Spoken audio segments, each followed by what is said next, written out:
మందు గొప్పదా ఉద్యముండ మందు గొప్పదా? మందే గొప్పది గురుగారు. అద్దిరా గురుగారు నాకు ఇవ్వండి, టేస్ట్ చేస్తాను. ఆ?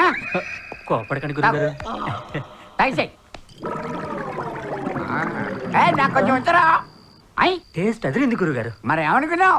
కానీ గురుగారు ఓ డౌట్ ఉంది గురుగారు. ఏంటి? ఈ మందులో ఏవో బ్రాండ్లు ఉంటాయంట కదా? నీ మొహం బ్రాండ్లు అన్ని లిక్కర్ ఫ్యామిలీ రా. లిక్కర్ ఫ్యామిలీయా? లిక్కర్ అనే ఒక కింగ్, ఒక మహారాజు. బ్రాందీ, విస్కీ, జిన్ను, రమ్ము అనేవాళ్ళు నలుగురు ఆయన కొడుకులు. కొడుకులా? మరి బీరో? కూతుర్రా. కూతురా? వాళ్ళింటి ఆడపడుతురా. ఆడపడుచు? వాళ్ళ చెల్లిరా. అవునా? ఆడపిల్లరా. అందుకే చల్లగా ఉంటదిరా. బాయ్స్ అందరూ అందుకే దాన్ని వాడతారు. అయితే నేను బాయ్నే కదండి. నేను నాకు ఒకటి ఇచ్చి నేను వాడిన తర్వాత నువ్వు వాడు. అయితే ఓకే గురుగారు. ఓకే. సాఫ్ట్వేర్ సీతారాములు ఇచ్చారు పెదరా. రండి బాబు.